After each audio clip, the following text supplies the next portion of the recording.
Okay, so just got out of work and I'm over at a friend's house, a coworker in a friend's house. He's going to show us his pet. And he's got kind of an unusual pet.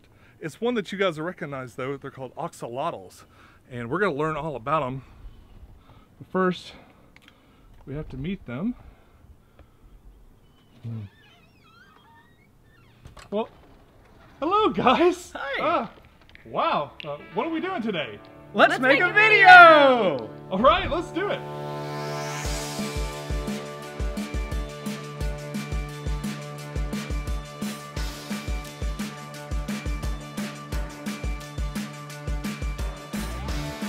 Hey YouTube, this is Pecktec and I'm here with my buddy and co-worker, Shane DeMarcus. Hi there. Thank you very much for having me, Sean. Hey, thanks for having me over. I wanted to take a look at your cool little pet here. And this is an axolotl, right? It is. It's an axolotl. It's a critically endangered species from Mexico. Really?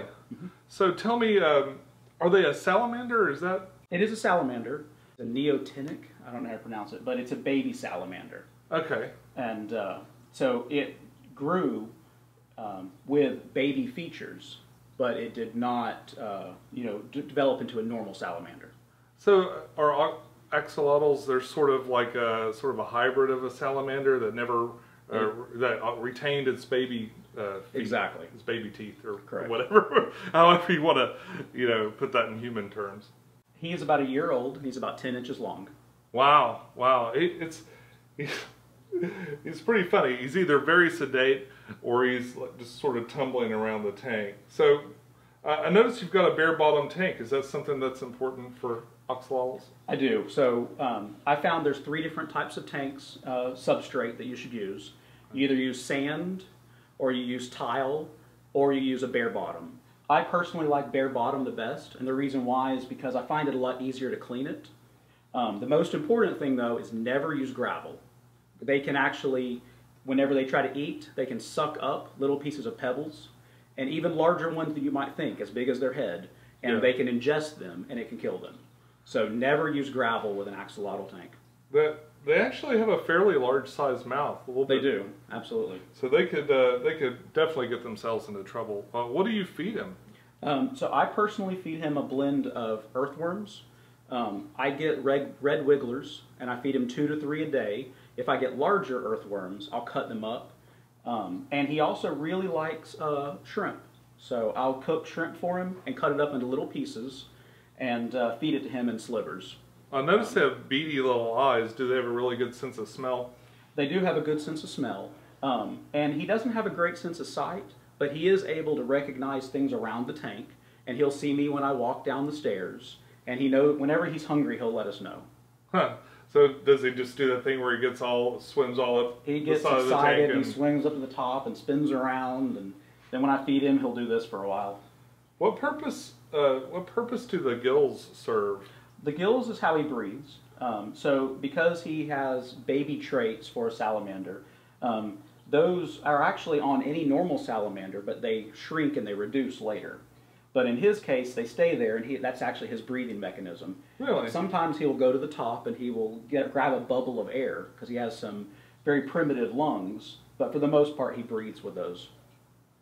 How interesting. And so water temperature is a real factor with these guys too, right? Absolutely. It's very important. They come from an area that is fairly cold, and they need their water temperature below 70. He seems to prefer it around 67 or 65. And so the way I do that, there's multiple ways to keep the water temperature lower. You can either get a chiller, or in my case, I've actually purchased these computer fans, and I have them on low. I keep my house temperature around 73 or 74, and so the natural water temperature is going to be a couple degrees below that. Yeah. Because of these, I get a little extra evaporation, and I can get my water temperature all the way down to 65 doing this method. Really? Absolutely. It works really well. So the evaporation actually makes the water colder? It does, absolutely. Wow, that's really cool. I never would have thought of that. Now, if you live in a hotter climate or you keep your house hotter, you may want to purchase an actual chiller. Yeah, I know another YouTuber, Solid Gold, she keeps hers with a chiller attached, but she's all the way down in the land of Florida.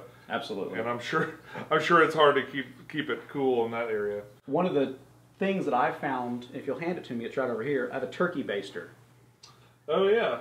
This may seem like a silly little contraption, but I use this for all different kinds of things, for cleaning the tank, for moving things, for guiding him. I find a turkey baster to be very, very useful, preferably not the one from your kitchen. Something else that's very important is axolotls have very delicate hands and skin, so every piece of ornament and decoration definitely needs to have no sharp edges, even as much as the plastic plants. This food bowl, everything needs to be as smooth as possible. Yeah, nothing for it to like get caught up in. Yeah, because right? it can actually cut their skin. Oh, really? And probably need to make sure that they're like piles of rocks and stuff would be straight out too, because then they could get wedged in there, right? Yeah, absolutely. I've actually a while back I had two rocks put together, and his tail got caught in between them, and he nicked the end of it. So I Really? separated the rocks. Have there been any revelations as you in the years since you've kept him that made things easier as time went on, like something you had to figure out that you could maybe save somebody that's just getting one from having to figure out? Yeah, I guess a couple things. So early on, he got some fungus on his gills. Yeah. And I spent a long time trying to figure out different ways to treat him. And we've tried tea baths, and we've tried a bunch of different other, medicinal treatments. But I found that if I used the jungle fungus clear, but a very small, a fourth to a half dose, either in an isolated tank or in his own tank, that really seems to help out a lot. And I always keep these giant catappa leaves in here at all times as well. That's the fungus clear you're talking about. I would never do a full dose unless it was really bad, but a small dose of that. And we use these all the time. I keep them in there. It seems to really help him out a lot. And so what do these do for him? Well, it says it's antibacteria, prevent parasites, relieve stress, stimulate fish and shrimp. I know bettas love this stuff too.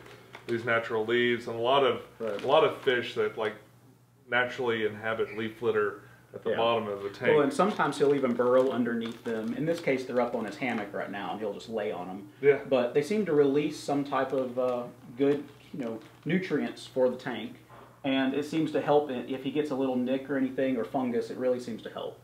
But we keep them in there at all times. Yeah. And every 2 to 3 weeks they start to decay, so we remove them, and then I boil 2 more of them, let them dry a little bit, and then put them back in there. So you boil them? I boil them ahead of time, just to be safe. Okay. So what's his name? His name is Artemis originally. We thought he was going to be a girl. Oh, yeah? And later on, he turned out to be a boy. And so we switched his name to Artie. Artie. He's a handsome fella. They live about 15 years. Really? That's pretty long-lived. Absolutely.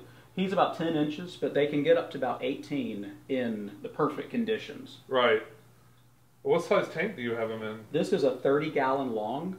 Okay. I like the long tank size here. That's a real unusual shape. I haven't seen a 30 long. The 30 long works really well for him because he likes a lot of space to move around. They're also called Mexican walking fish. Yeah. And he'll just walk around and move and, scour his area. And so the more area he has to move, he doesn't need a lot of vertical. He needs more horizontal. Sure. So a 30-gallon will hold about 2 axolotls. You don't want to put a whole lot in there. They're... Can they be territorial? Not really. They're not social and they're not territorial, and sometimes you'll even catch them stacking on top of each other. Kind of dogpiling up. Absolutely. But you don't want different sizes. If you put a very small one in there, he might try to eat the smaller one. Oh, okay. So. And they won't be able to compete for food. Right. But they work great together. But you definitely don't want to overcrowd your tank. Well, I've had a lot of fun talking about axolotls with you today. Yeah, thank you very much. It's been great. Thank you guys for joining us. Until next time, follow your bliss, keep a clean tank, and I'll see you soon. Bye-bye.